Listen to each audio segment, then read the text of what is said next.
talk to me about, hey, can I grade this person for the rest of the year? Yeah. 他们有没有人认得到？反思的。我想我大概知道。 Do not do the engagement.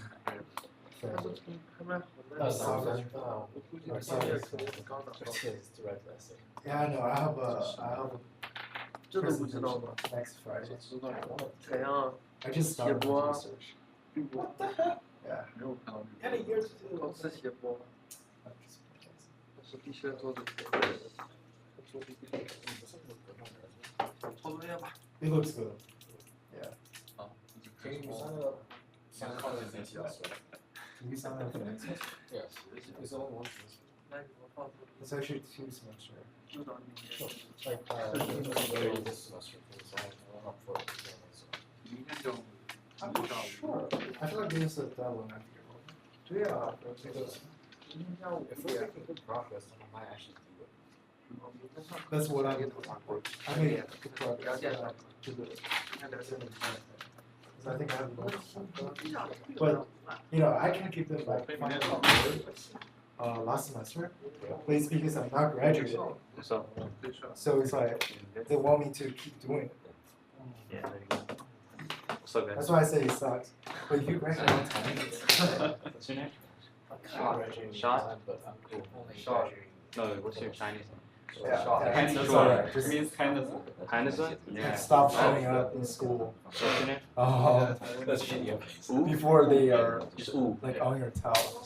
Like, Yeah. like what they do on Shit. You finished homework 4? like what they're doing.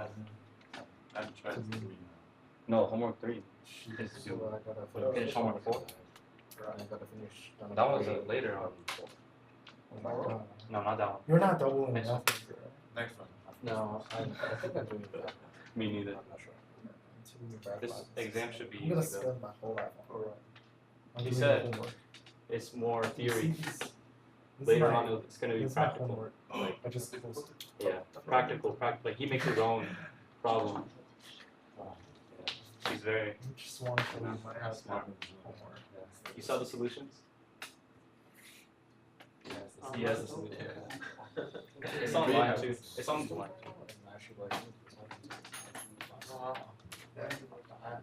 It's my homework this week. Yeah. Asian swirl.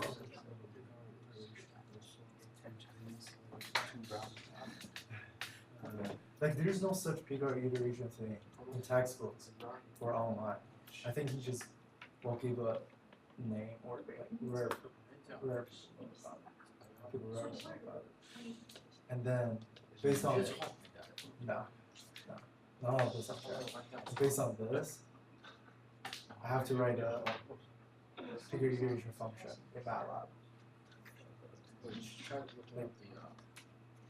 I'm going to let daylight tonight. I think and the tutor there have already done this. Like he's in the numerical analysis master. Yeah, this is a master course. That's gonna be You know, the tutor in LI, he was actually a PhD under UConn, 这个吗？ and he quit. Like the tutor in LI for this for the numerical analysis, he's actually he was a PhD under UConn. Like UConn was his instructor for PhD. Yeah, wait, have you never taken UConn's? What? Have you? I'm not taking. Okay, he's a world chemist. UConn. You got it. You taking it right? Yeah, I took his, Oh, the TA for the TA for like not TA, the tutor for this. It was a PhD. I was like, okay, you was the PhD for like under UConn. It's gonna be terrible. He said, he stopped it. He stopped doing it. teaching the class. No, he stopped. He stopped. Teaching the class. No, he stopped being a PhD. Oh, because it was Under, because of that because one class? yeah, because the instructor was so bad. I didn't know PhD had VR classes. Oh, he's doing the straight PhD program, but not Here, the that's PhD. Yeah, Yeah, it's another name for Fitz. yeah, it is. Alright, So because it's of that. I think I kind of just picked The up nano on systems. Have you? Do you have to do MATLAB in there? No. Yeah, it's not Yeah. Where is the professor? Present. Fast Forward. I think I saw him driving movie calls. I'm not sure if it was Scott. He's finding the parking lot. No, he was leaving. But he's okay. It was Constance. I don't know. I guess you know. oh, no.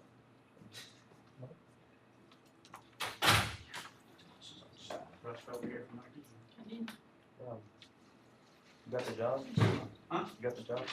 Wow. Oh. So, four. Hey, did you do public or private? Private. I got caught last time. What do you mean? My sister was like, Oh yes, "Oh, this girl, is what you yeah." told me. I thought that's the wife of your father. Yes, but Oh, he has one. he could. I don't know why. But Why he doesn't have an iPod? It's because my phone's too old. yeah, I need to get a new phone. I'm sorry. I bought you one. What is it? iPhone? Yeah. Oh, it's coming. Yeah, I bought it. I was gonna. I pre-ordered it. I think I spent 1,200. How many gig? 500. So That's what- sick. How much do you have on here? When you're on here. It's Like one. Is it 1 terabyte? 200 gig. No, 200 gig. That's more than your phone. I know. That's lesser than. I mean, It's more more on on. without you. Yeah. I don't know. Next. I think I only have 500 because I have double systems. Do you have your wireless earphones? No, I don't. I forgot. How long does it last? Like before you have to charge? AirPod AirPods. Like 5 for hours. 5 hours, and you put back in the case, and then you charge up the thing, and then you get. I think it kind of lasts for a couple of days. You know, that's doing it. Yeah. Why do you want a game in it? Yeah. I was looking at one of the last games. You need like fat battery for that. On the iPhone? You want like headphones or earbuds? Earbuds. Yeah, earbuds are better. By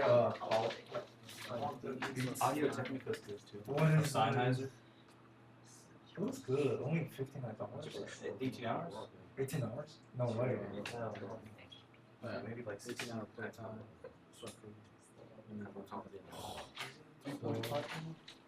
Wait, is he talking about the whole phone? Oh, Like, graphene? phone? Dude, graphene battery? With that technology doesn't cut out yet. I prefer Apple. That was good. They need to come out with the over the ear.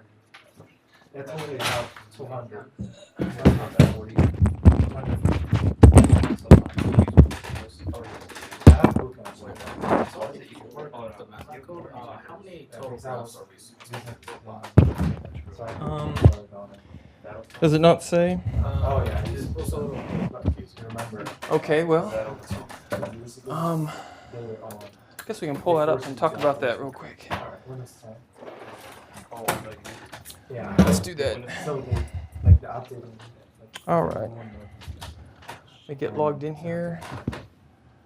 And let's go to desk camera. All right, sorry about being late. It looks like the traffic on 75 was Yeah, I heard my friend said it's Amazing. amazing. And then when I tried to park, there were students stopped in front of both parking garages, and I couldn't get in. So then I had to keep circling, and it was just weird. They couldn't get in either for whatever reason. I'm like, this something. It'll be a miracle if I even get here today. Do you drive a Toyota Corolla? No. Okay, that was, I thought I saw it. Let's see. All right. First question is, how many graphs do we need for the MATLAB? So let me pull up the MATLAB assignment. Oh, I have a question.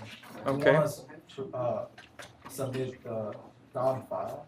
on it? Yes, submit the .m. It should allow you to upload the .m file. I think for homework 1 it doesn't allow. That's right. Homework 1, it didn't because I forgot. Okay. And someone reminded me, and it's like, oh yeah, we have to do that, or the system is too smart. Just put a screenshot. Yeah. All right, let me. get to where we're going here.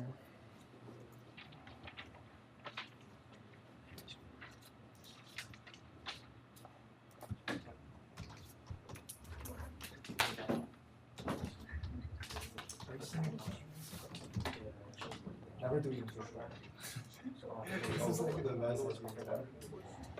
Well, why am I keeping doing it? Oh, we sleep at 5. I think they might. No, you have to apply that individual. Come on, and each person got 2,000. People actually get it. You think people are buying it?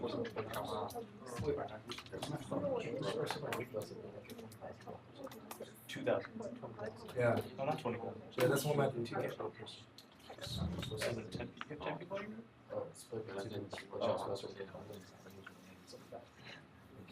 We have to come up with 2. I mean, I want to. So my group got. So my group got 8K. Or total. Like $3,000. And then we have that. And we have $1,000 from senior design. They funded your question. Yeah. No class. All right. Was it homework 1 or homework 2? Homework. Did you get that? Homework 2? No, homework 3. Homework 3. Very good. Squam. Invisible. GRE logic capital. Squam. Means it's like- What do you mean? What is squam? It's like spin without carrot. What does it mean? It's selected. All right. Wait, what do you take your All right, guys. Let's hold it down a little bit because you're being. Everything you've been saying has been uploaded to the cloud, so thought I better warn you. And pardon my sunglasses, I ran in here, so I'm going to be irritatingly too cool for school for this lecture. So let's try to get through this here. All right, let's blow it up a little bit. All right. So MATLAB. So in the very first, it was sort of a get used to MATLAB if you're not used to it, and that was, most of you already are, so that's probably not really as difficult, as challenging as it should be. But now we're going to use a generator to generate the sample sinusoid and make 2 plots. The first uses the time axis, time as the x-axis, and the second uses the sample number. So can you plot it versus time and understand that, plot it versus sample number? All right. At part B, change the start time to 0, regenerate it from part A. Notice the phase is not 0. And then calculate a new start time and regenerate another plot. So you're saying how many plots on part B? Yeah. Do we do the with the time axis on X, and then repeat it with the sample? I think you just need 1 plot because you're going to calculate this sample time and plot it with the original one that has a time start of 0. So the x-axis on the second, well, on part B will be time. Yes, I think it is.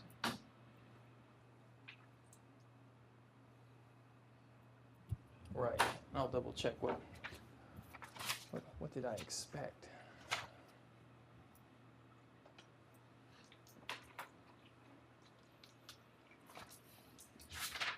I think it's time.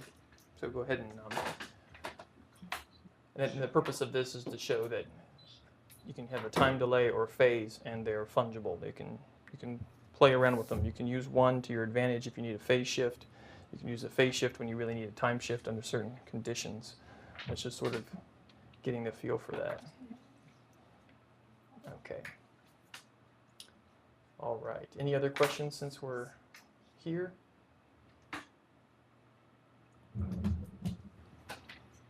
All right, let's go back to the desk camera and talk about, there was a question asked last time, which I didn't have a snappy answer to because I don't think there is a snappy answer, but I didn't have the time to even try to answer it then. We went through many equations to answer this last time, but I think I can do it in 4. So why does the scaling factor come into play? and this e to the j omega, when we let little omega equal omega cap t equal, running out of room here, the sampled version of some continuous time signal. So why was that? We were just using this kind of fast and loose, and we're going to continue doing that today. But let's see if we can answer this question in four equations. So the first thing, let's remember, is equation 1. What does the sampled signal look like? And for analysis purposes, we were using an impulse train, a delta of delta functions, to modulate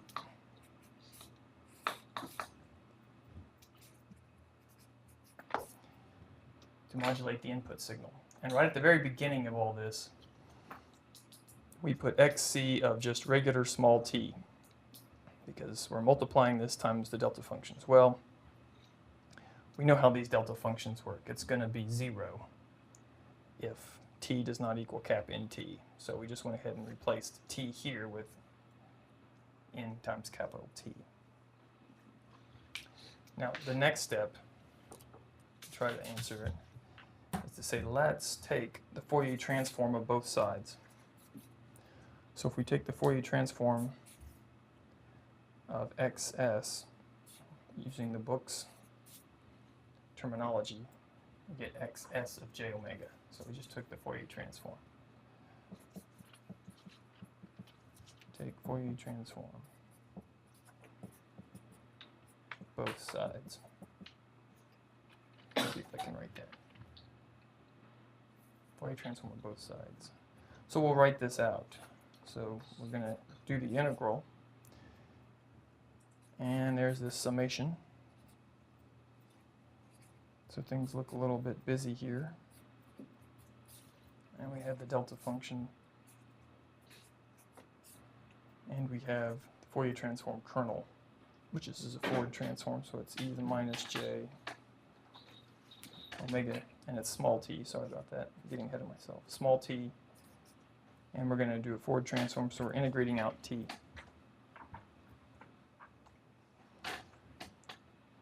So just your standard, apply the formula. Well, the key is to remember the shifting, or I guess the sifting property of these delta functions. And the sifting property is when you integrate, which we're doing, some delta functions times this kernel with t, you go ahead and get rid of the delta functions, and wherever you see a t, replace it with cap nt. And usually when you introduce that whole concept to people, you just have one delta function. And we have a summation of an infinite number of them, but it shouldn't be a problem, really. So we just go back and say, now I've got this nt, and now we're going to replace small t with that. That's e to the minus j omega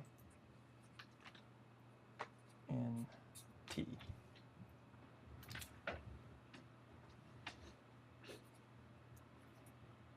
Still an infinite summation. So far, so good. Now, the insight to understanding that scaling is to say, well, if I believe in the discrete time Fourier transform,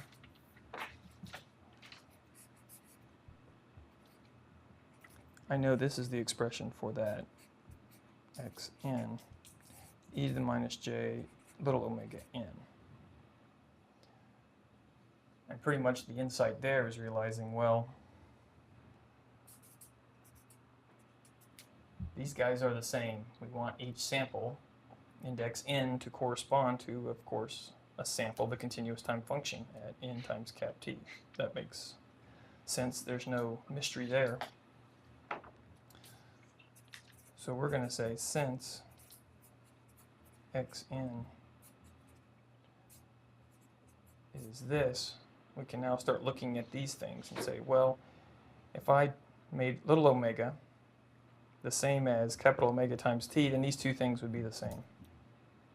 These expressions would be the same. So that allows us to say the sampled version of that Fourier transform is the same as the discrete time Fourier transform.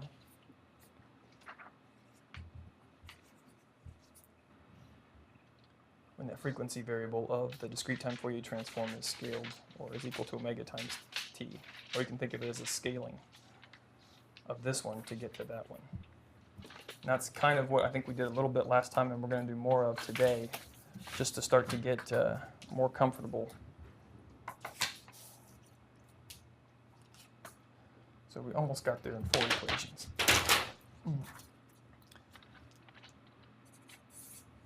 Does that answer? Does that answer the question of how that scaling happens? I think you asked that. I think it was. You probably forgot it now, but I didn't forget it. I was like, I cannot answer that in a quick manner. So there's the long answer. The long answer made as short as I can make it. So now what we're going to do is look at a very standard way of using this processing. So discrete time processing.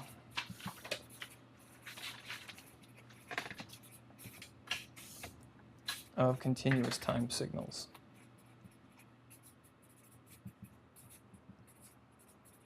And last time we pretty much introduced the concept, went through a little bit of an example.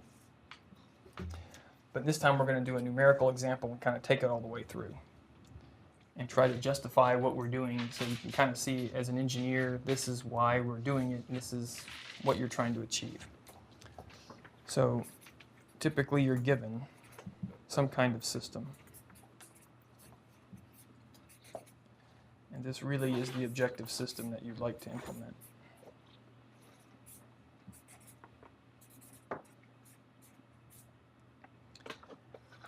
So you want to do this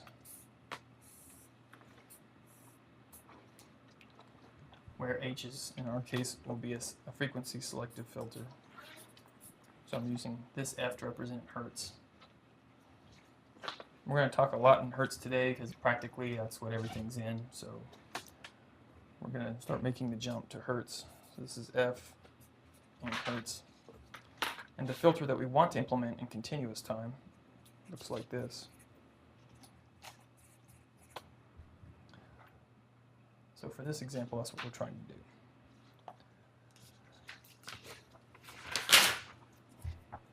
But instead of building the analog filter, many times we do things in discrete time. I'll use a DSP because it's more flexible. So what are we going to find? Part A. We're going to find the cutoff frequency. So a discrete time filter, HEJ omega.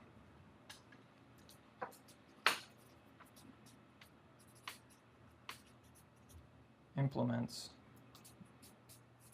H of F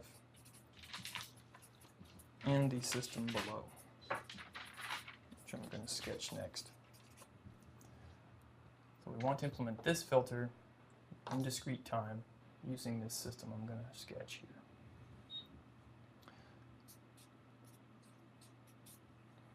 So we've got our input signal, continuous time to discrete time conversion, or A to D. That gives us X of N.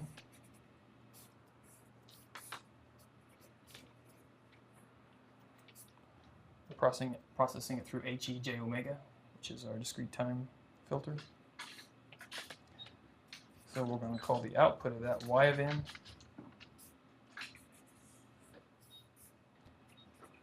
Then we're going to convert back from discrete time to continuous time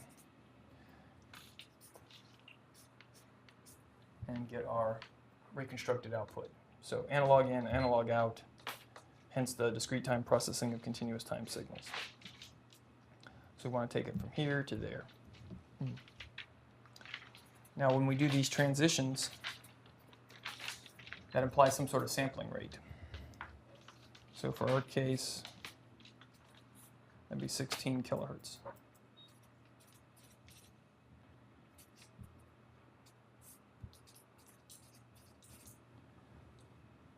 And if you recall from last lecture, we have to specify this because I think at the end of last lecture we were talking about, well, depending on what you're trying to do, you could hold omega c constant and change the sampling rate to get the cutoff frequency you want, or you could, if your sampling frequency is fixed, then you're going to solve for omega c to implement the system. And that's precisely the problem we have before us here.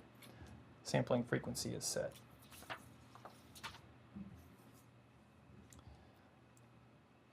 And we've given, we need one more given here. I think I didn't sketch the input signal. Do I need to do that? I guess I don't need to do that for part A. We'll do that for part B. So for part A, we're just trying to find omega c. So the easiest way to do that is to go back to our definition. And if we want to scale this, plus 3,000. This was F. That was the filter. Well, we'll take it step by step and say, well, what does it look like in the radian frequencies? Well, that's very straightforward as well. That's just another factor of 2 pi plus 2 pi times 3,000. And the only reason I'm doing it in painful detail is so we can kind of see how every step flies together. So that's the filter we want. This is what it looks like in radian frequency. Now what do we do? Now we apply our scaling. Omega times t. So our omega cutoff is omega cut, big capital omega cutoff times t. So let's get it all on one page. Omega c is what, 2 pi times 3,000. And as we noticed, capital T is 1 over 16,000. So T is 1 over 16,000. So 2 over 16. So make that 2 times 3,000, make it 2,000. Over that would be what, 1 over 8, and then there's a factor of 3. So that'd be 3 pi over 8. Yes. 3 pi over 8. The cutoff frequency for the discrete time filter. So if you were to sketch this, what does this look like?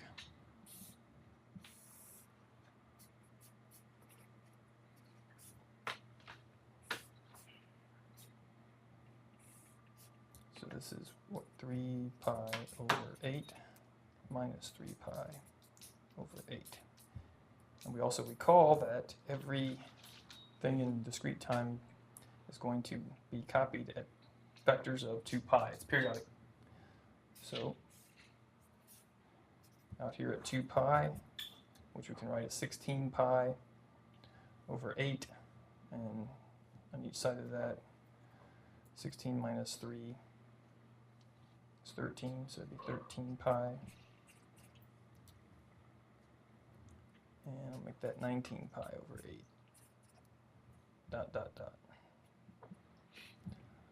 So that's what our discrete time filter would look like. That would implement the system. So now let's do one more part. I would say, suppose we have an input spectrum. So part B of our problem is, given x, c, j, omega, and this kind of follows how your homework goes, sketch the discrete time version of the signal, y of ej omega, which is the output of the discrete time signal. And finally, after we reconstruct it, all those signals. So we'll chase it all the way through.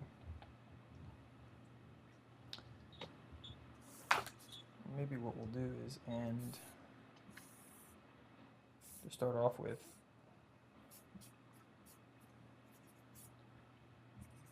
here's our signal, and it's basically band limited already to 10 kilohertz.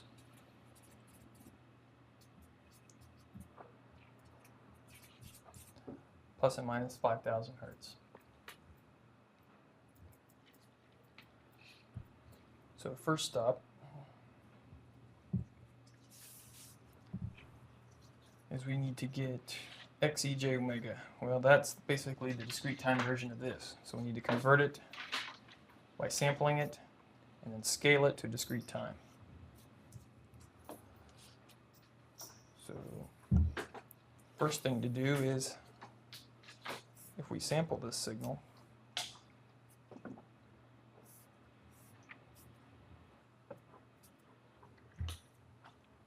we're going to get copies, ... This is what, minus 2 times pi times 5,000 plus 2 pi 5,000. And it's at the sampling rate, which is 2 pi times 16,000. And since we're sampling, it has a gain of 1 over t, which is what? 16,000. And this was what? The sample version of j omega.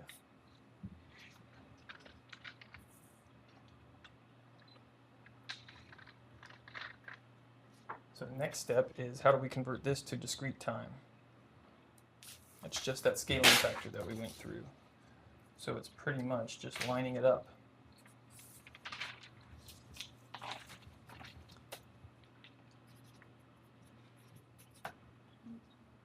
And so we can say omega is what? 2 pi times 5,000 to get this, convert this frequency, and then it's what, times t, which is 1 over 16,000. So for this case is what, 5/8. Yep, agree with that. 5 pi over 8. Thousands cancel. 2 over 16 is 1/8. 5 pi over 8. So that's how I converted that frequency. Let's see if we can line this up so it'll almost be what we want.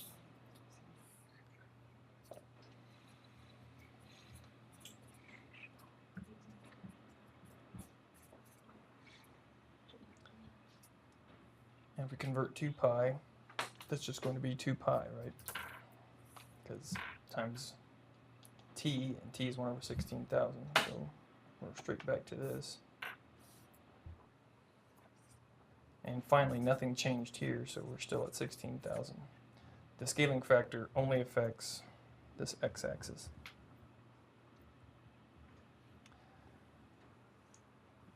Now, what signal is this? This was XEJ omega.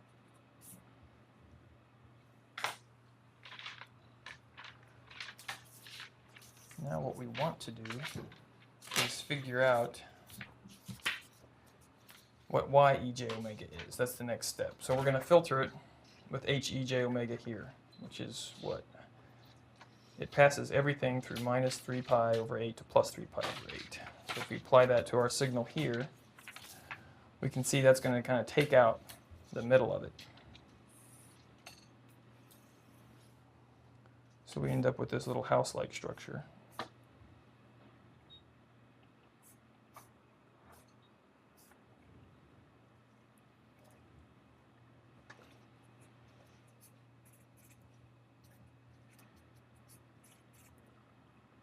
That's going to be 2 pi minus 3 pi over 8, so that's what, 16 pi over 8 minus 3, so that should be 13 pi over 8, yes. And 19 pi over 8, etc., etc. And this was the output of the filter.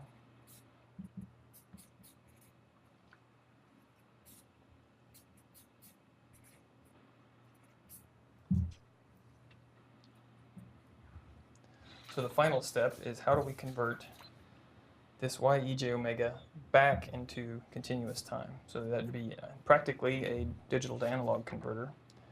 And we're going to use basically the inverse of the process we just used.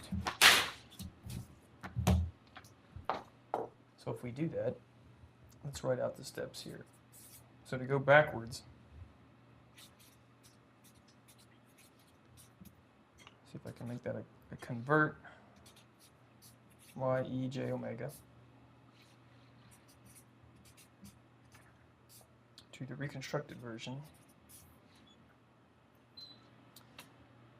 We'll do it in 2 steps. So step 1, and you'll see this in the text, they kind of use a curious nomenclature or way of writing things. And they're trying to help you.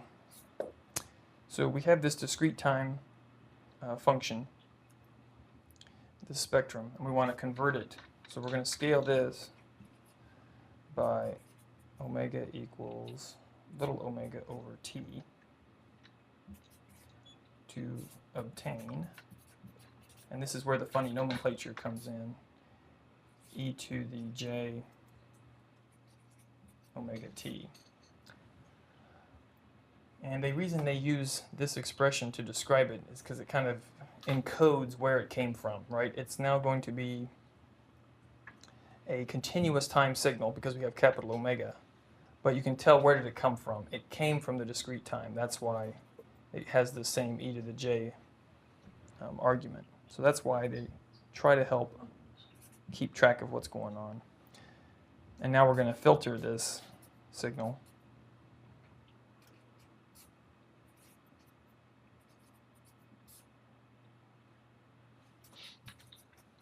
with the ideal reconstruction filter.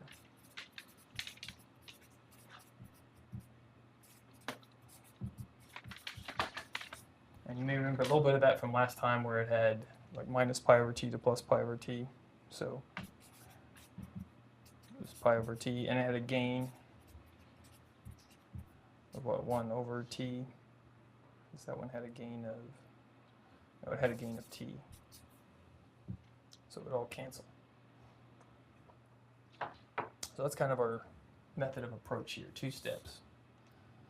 So let's go back and see what we got to work with here. So we need to convert these. So this is going to be y e to the j capital omega t.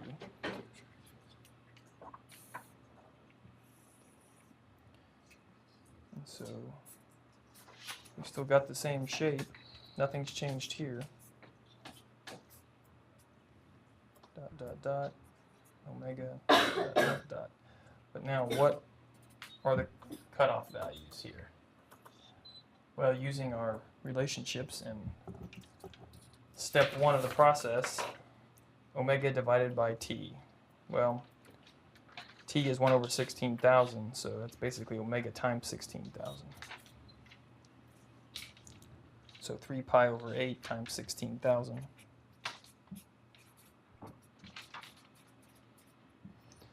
Is what? Make it 2 pi. I like to do it as 2 pi times 3,000. Right, the 16 cancels with the 8, leaving 2,000 times 3 times pi. And I'll just steal the 2 and swap it with the 3, keep the 1,000. Sort of a weird way of doing it, but I like having it left over in 2 pi times something, right? So then you can immediately think of it in terms of hertz or radians per second, whatever you need to do.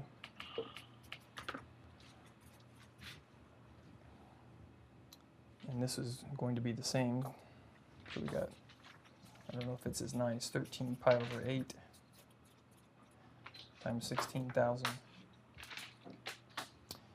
Is going to be what, 2 pi.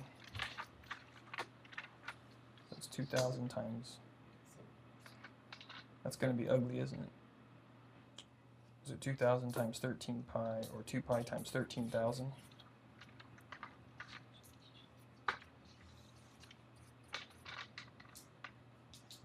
And we're still sitting at 16,000 there. So final step. Now we're going to filter this expression with the ideal reconstruction filter, which has a gain of 1 over 16,000, and the cutoff of pi over t, which is I'm going to write as 2 pi times 8,000. Maybe I'll spell that out a little bit. Minus 2 pi times 8,000. So pi over t equals pi. 1 over t is 16,000. And I'm going to make this 2 pi. I'm going to write it like that, just so you can look at it and tell what the cutoff is in hertz. And so this is HR j omega. So this is the ideal reconstruction filter. Here are the cutoffs, 2 pi 8,000 minus 2 pi 8,000. How did I get that? Pi over t is the cutoff. Pi over t is pi times 16,000. I like to write it like this. And now all I have to do is do the filtering. So I drew this a little bit, not to scale, right? 8,000 should be farther out here. But when we filter this, filter y, the signal ye, the j cap omega t, with this, we're going to basically capture that entire bandwidth back. Nothing else gets filtered out. So finally, taking us back is what? 1 over 16,000 times the 16,000 goes back to 1. So those cancel out.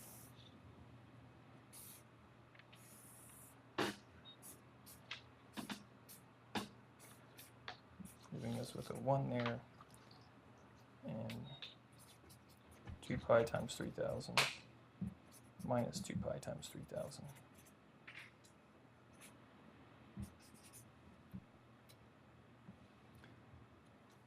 And so we get back to the end.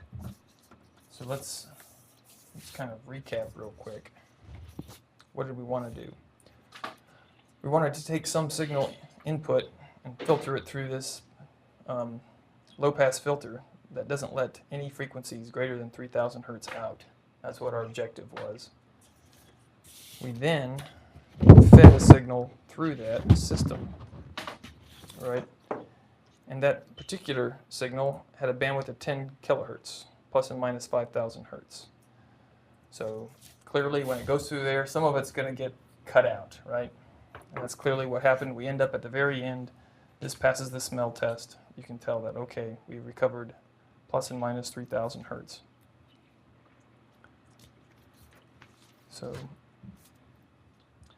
hopefully that kind of concrete example sort of nails down some of the things we've been talking about, because we've been pretty much not using, I guess, real numbers through most of this. And I think the homework that's due for homework 4 is a lot like this. So hopefully this will prepare you for that. And now let's go to the complementary situation. We talked about discrete time processing of continuous time signals. Now we're going to do something that's not used as much, but it has a particular interest case for us. We're going to say this is continuous time processing of discrete time signals.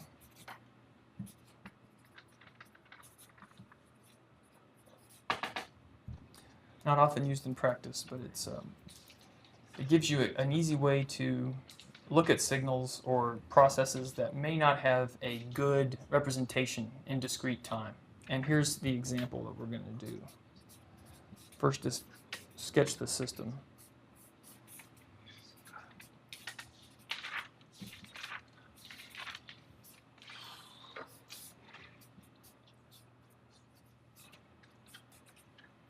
And we'll go back, continuous to discrete, and an output y of n.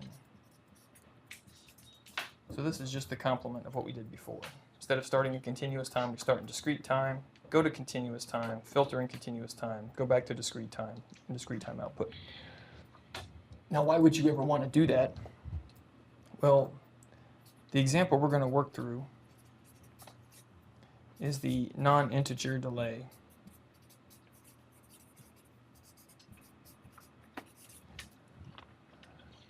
We kind of know how to do an integer delay, and we know what the frequency effect that is. It's like a phase shift on the discrete time Fourier transform of the signal, and that was one of the properties. But what happens if you try to shift x in by a half a sample? That doesn't really make any sense. So to understand that, we're going to convert it back to continuous time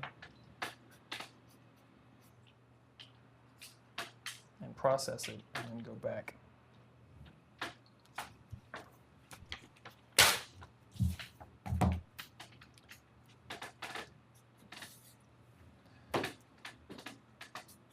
So if we recall,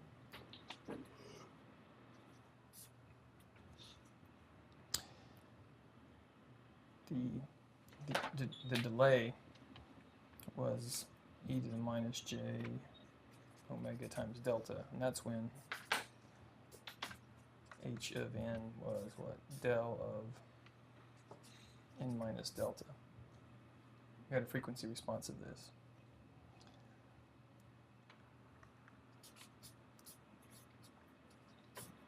And if we applied this,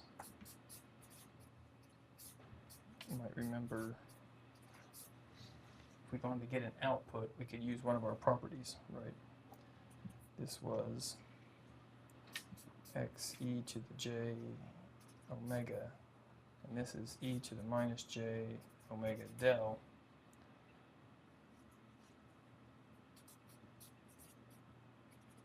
If we take the inverse Fourier transform on both sides, we get y of n equals, and this was like property 2, table 2.2. You could do the inverse Fourier transform of this was just x of n minus delta. And I think we went through that a long time ago in chapter 2. And that all makes sense if del is an integer. Okay, we delayed a sample, but it's meaningless if it's 1.5 samples. So how do we adjust that?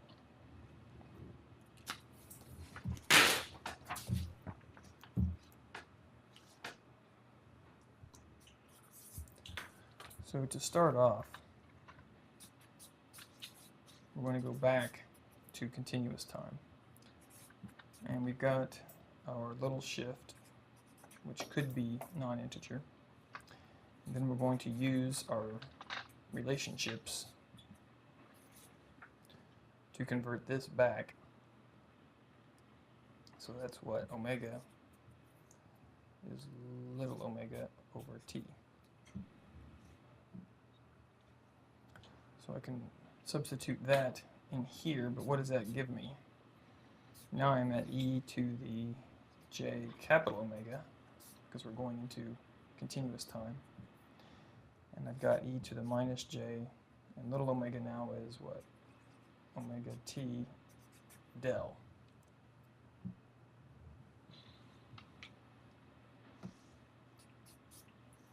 I might number a few things here to keep track of things.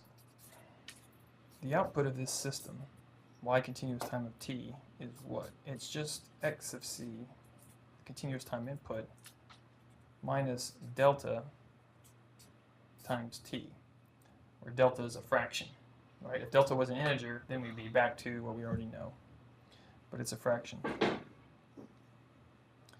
And from last time, we know that we can represent xc of t in some sometimes useful ways, one of which is being a sum of sinc functions.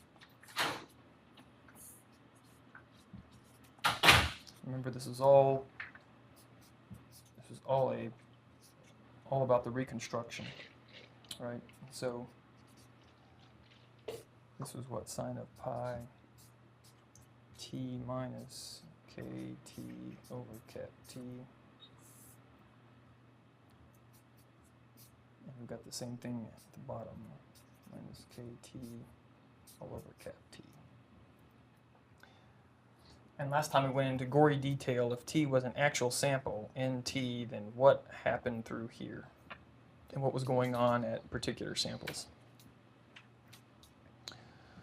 So now what we're going to do is simply substitute, or basically delay equation 2 right here by this delta t.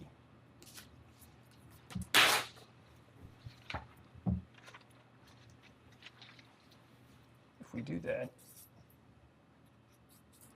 we end up with xc of t minus this fractional sample. But now we can feed this into our summation of delta functions.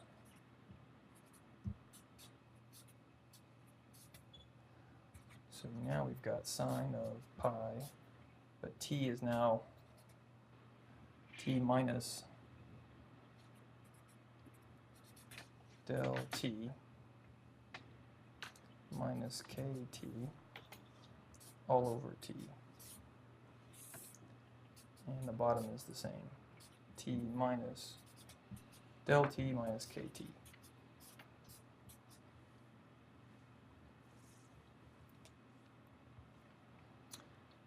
Now for our next step, we know that the output, yc of t, is really this. Right? That's what we're after. This is the game we're after. So yc of t can replace xc, this delayed amount. So let me move this down a little bit. Move everything up a little bit. So this is yc of t equals, and I think what we'll do is just, instead of writing it all out, I'm just going to put dot dot dot. So all we did was make this substitution here. Now the next insight is to realize, at the end of the day, what are we trying to get? We're trying to get back to y of n because we want to be in discrete time. So we don't care about all the world's t's. We only care about y of n, where y of n is on a sample time. And so now you can kind of see where we're going with this. That turned out to be a useful trick for simplifying a lot of stuff last time. So now we're back to an ugly argument, but a simplifiable one of this sine function. Because now we have pi times, but t is nt, minus del t, where del is some fraction, minus kt, and that was all over t. And the denominator is likewise.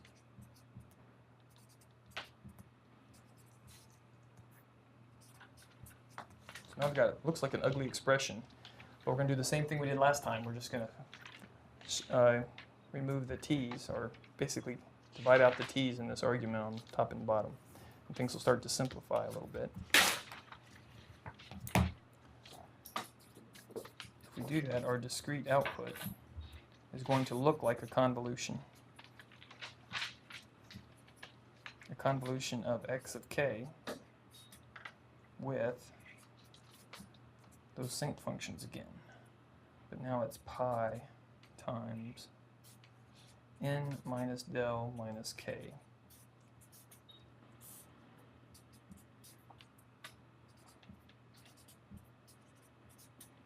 Whoops. So now we've got an infinite summation of sinc functions again. But if you recall from chapter 2, this looks a lot like the convolution formula, where we have x of k, h of n minus k. So that's our good old convolution formula. So we can rewrite this and just say, this is a convolution between what? X of k, and we're convolving it with sine of n minus delta. I guess I have the pi there too. All over pi of n minus delta. And this is useful because now we've taken that irritating delta, which didn't have any real meaning, and we've got an impulse response for it now. So the system that will delay this by a fraction of a sample is h of n pi of n minus delta all over pi of n minus delta. And this is a fairly useful thing because many times you'd want in, I guess, channel equalization or other types of signal processing applications, you don't necessarily want to delay at just one sample. You want to have the flexibility to do it the way you want to do it. Question. Yes. How did you get rid of the capital T on step 5 to 6? Yeah, that's the trick was saying we only care about these digital samples of y, the output, at time what? Nt. So that allowed me to go back into this t and replace all the t's with nt, and then I could say, oh, I can divide out these t's. So when I did this, hopefully the t's disappeared, leaving just n, delta, and k. So n, delta, and k. So that was kind of the sneaky way. So now we have an impulse response that will delay something, and del can be a doesn't have to be an integer. But just for giggles, let's see, suppose del was an integer. Did at any time in this, fairly short derivation did we say, well, del is a fraction? So just to check it, what's h of n when del is an integer? Well, it's going to be what? Sine of del's an integer, it's going to be pi times another integer all over pi times an integer. Right? So we're going to get an expression like this. Well, hopefully this reminds you of like L'Hopital's rule here. If we have, let's let x equal n minus delta, just so we can kind of see what's happening. So the limit as x approaches 0 of what? Sine pi x over pi x, where x is n minus delta. What is that? Well, by using that rule, L'Hopital's rule, we can say that's the same as a limit of x approaches 0 of the derivatives, right? So that's pi cosine pi x. Take the derivative of pi x, we get pi. The pi's cancel, that's nice. As x goes to 0, we get 1. So that's kind of nice. And why is that nice? Because that says if n minus delta equals 0, h of n equals 1.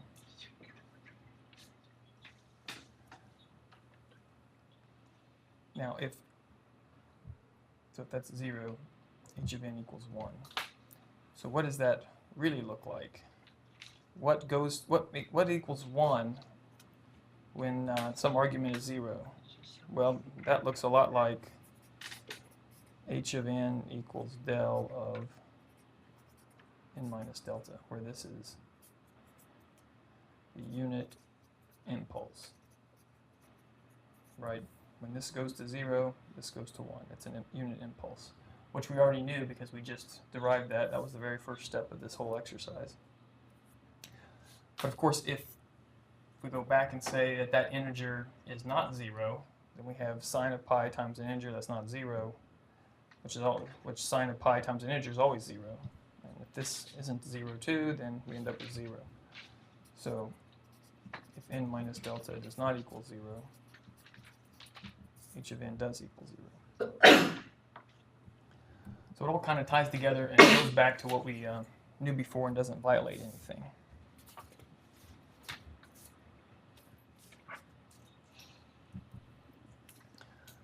All right, that takes us to the last topic of the day, which is anti-aliasing filters. And we're going to talk about them more in a practical manner. So practical anti-aliasing filters. This is an important topic because obviously if you don't protect yourself against aliasing or control it, then everything we talked about is kind of pointless. Because you're not going to be able to get out what you want. In fact, I think we mentioned before that it's not even a linear time invariant system anymore if you have aliasing. You know, all the wheels kind of come off. It's game over. So let's kind of approach this from first principles and talk about controlling it. So Nyquist-Shannon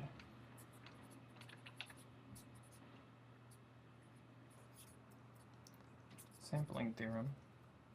We'll start from first principles and kind of dissect this. So we end up with some sort of continuous time signal. And the claim is if xc of t is band limited,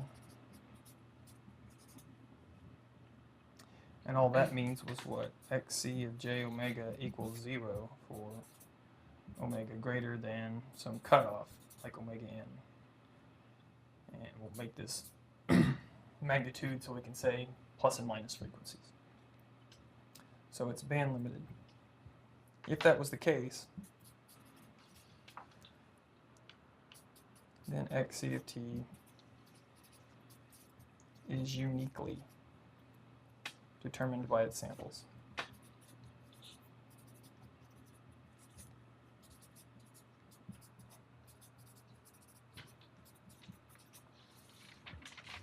Because there aren't aliased frequencies in there, like our example with the cosines, where certain frequencies looked like other frequencies after being sampled because they were aliased. And this was what? Xn equals xc of cap nt. And what was the last thing was where the sampling rate was greater than or equal to omega n. I think sometimes we write omega s as what? 2 pi over t.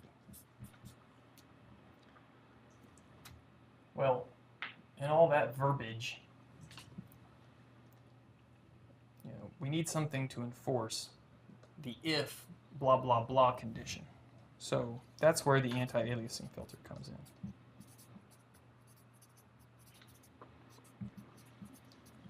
It's the enforcer. It enforces this so that this is band limited, and so it kind of enforces the condition that x of s is greater than or equal to omega n, because we have an omega n, I mean, it's less than, or it's set up so that omega s is greater than or equal to 2 omega n. So it's going to enforce that condition. So let's kind of walk through this step by step with a more practical situation.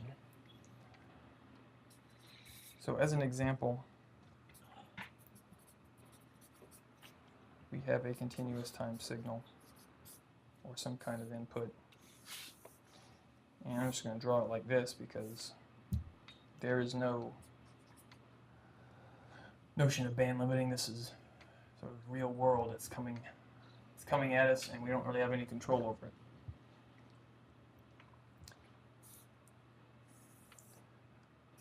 So the idea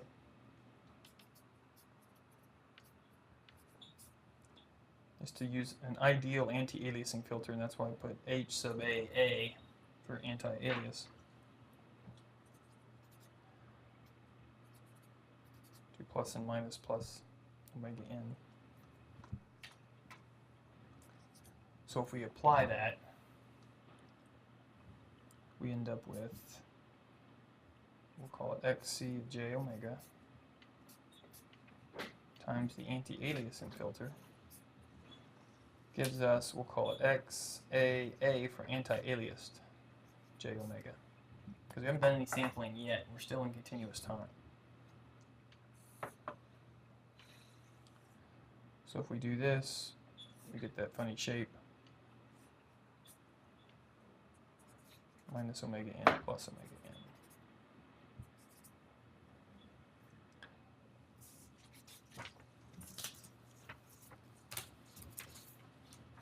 so far so good.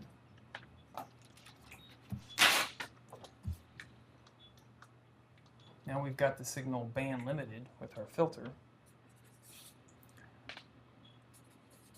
We can let omega s equal to omega n.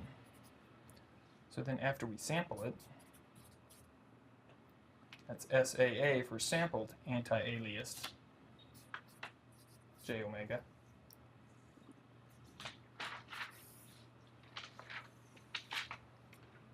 We're going to end up with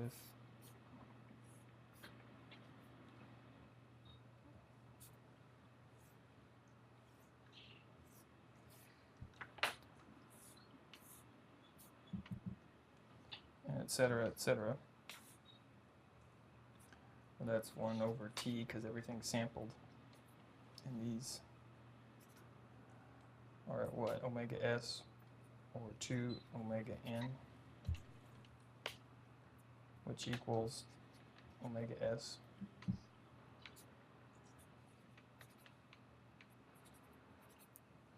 So the sampled spectrums do not overlap, and everything's fine. So that's the way things are supposed to work in theory. But the rub is there aren't such things as ideal anti-aliasing filters. So let's redraw this whole scheme, and this time let's start with a practical anti-aliasing filter, something you might actually specify or deal with. So we've got this, everything's fine. Now, let's go with a non-ideal.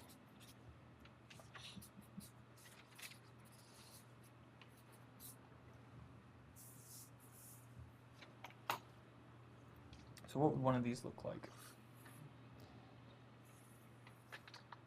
So a non-ideal filter might have some kind of pass band, some kind of transition band, and maybe some kind of stop band. So make it like that.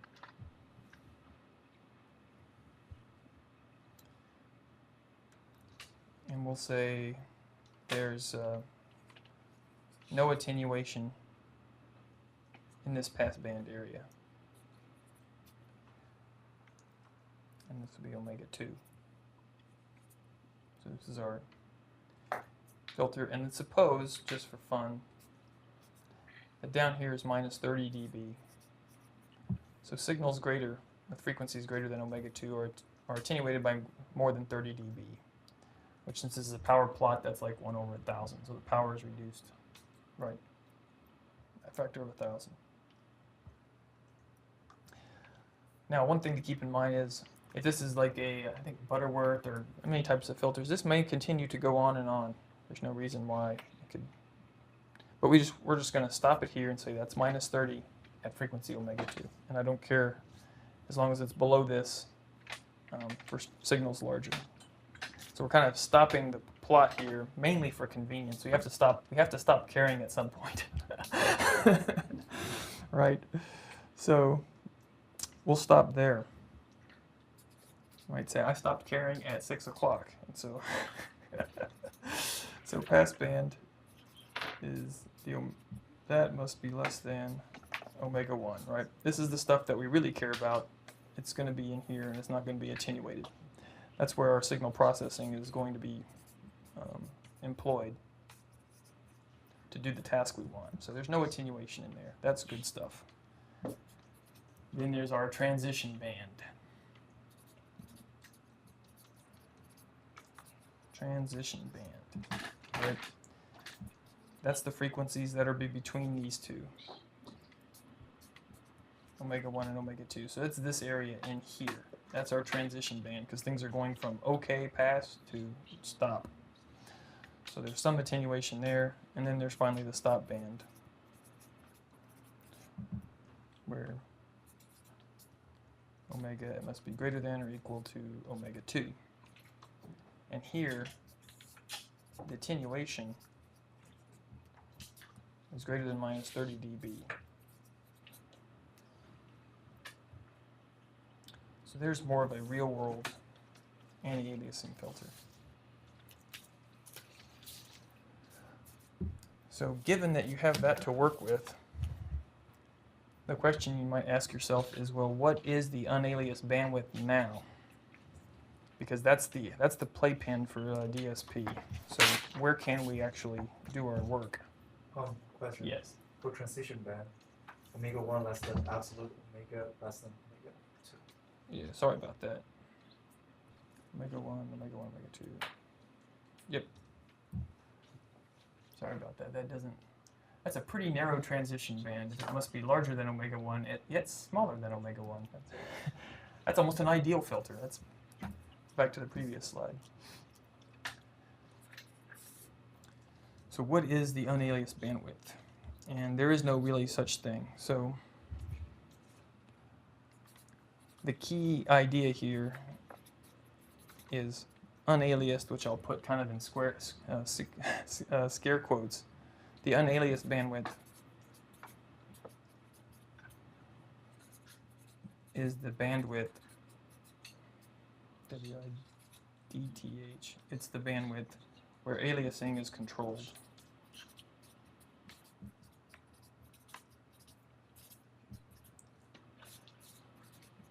And what do I mean by controlled? I mean that someone has levied a spec, and the spec says the bandwidth or the aliasing shall be 30 dB and lower, or the maximum alias signal shall be minus 30 dB down from the passband signals. So that's kind of what we mean by that. So you have to have a spec to control it.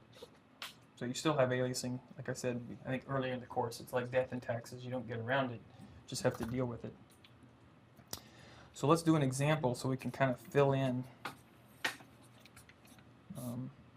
numbers here. So let's say we're given omega 1, which is that pass band, is 2 pi times 1,000.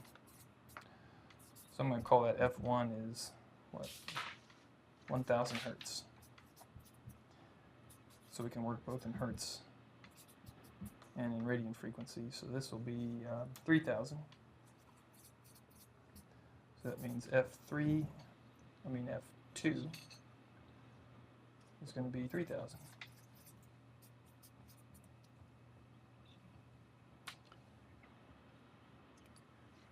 And I think what we'll do is look at this from a standpoint of, we're given this filter. What we want to find is how fast, or what sample rate. Find F-samp. So we'll say max aliasing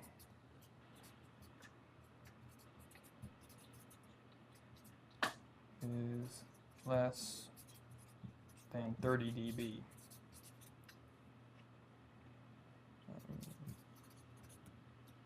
Down from the passband. That's kind of a wordy way of saying I want all aliases attenuated by 30 dB or more.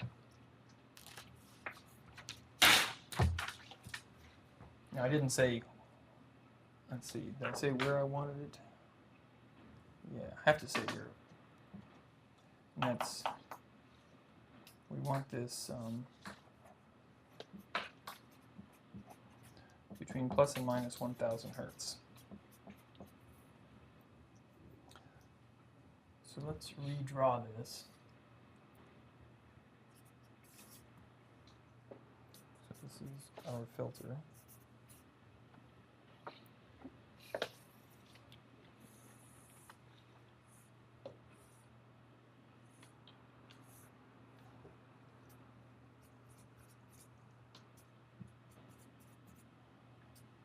That's 3,000.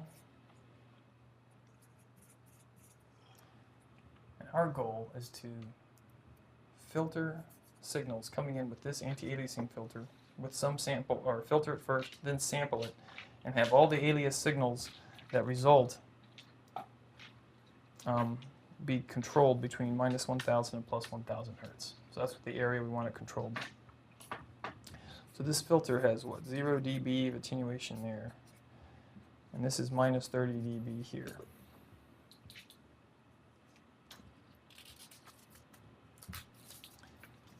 Now, one way that's useful to think about this sometimes is suppose you had a signal with infinite bandwidth.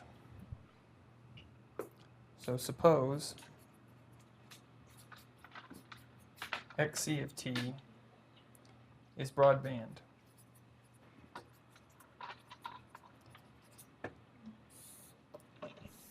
So there, xc of j omega. It's just a line. It goes on and on and on. See, it's broadband. Which for many applications isn't totally a joke because broadband noise isn't any like receiver for communications or radar or what have you. So you always have some broadband background that's going through your filtering system. And if you were to pass this broadband signal through your filter, what's the output going to look like? Well, you get some kind of output that we'll call X anti-aliased version of F. And we filtered it. But since this filtering operation is convolution in time, multiplication of frequency, that's pretty easy. I can just multiply this times that, and what do I get? Basically the envelope of the filter, because this is a constant. It's broadband. So, kind of looking at it like we've got sort of the envelope of the filter fed right back to us.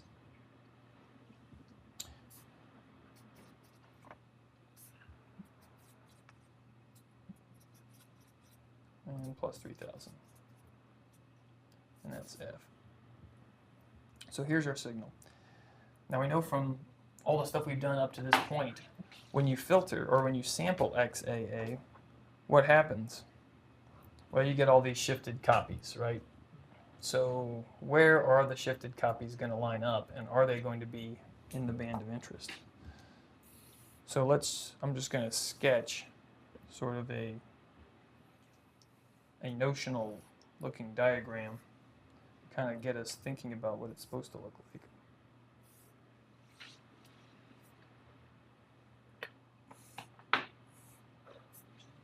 Dot, dot, dot. And since now we've sampled this, that's what XSAA of F. And the height is 1 over T. And down here is basically 1 over T scaled by minus 30 dB. And of course all the copies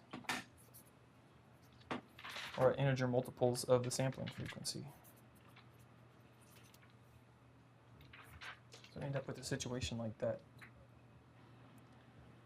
Now what we care about is we said we wanted signals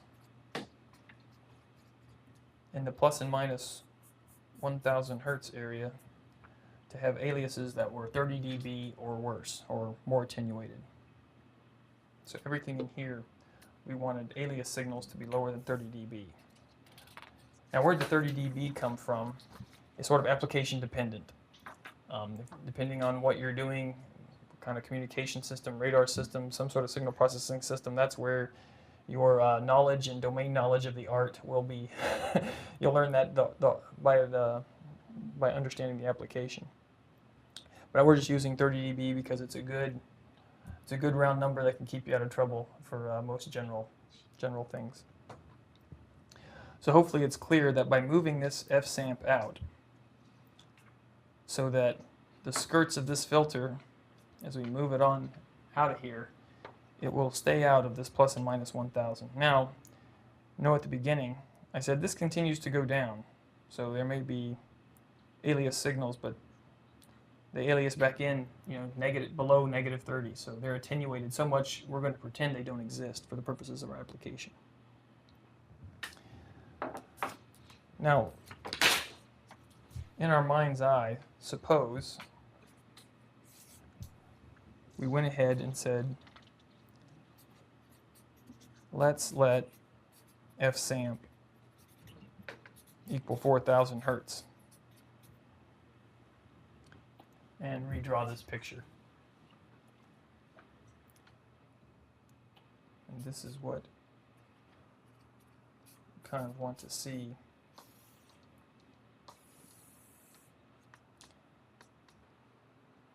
see, that's 1.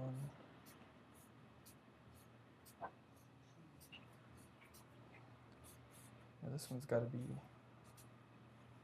higher quality graphics here. So that's 1, and then we've got 2, 3. So there's our original signal. 1, 2, 3, 4, 4,000 hertz. We'll make F in kHz. Makes our life easy. Right. -1, -2, -3, -4. So now we can make another copy over here. There's another copy at 4. So it's here and then down. Here and then down. And dot, dot, dot, because we've sampled this. So here's our sampled version. And what are we seeing here?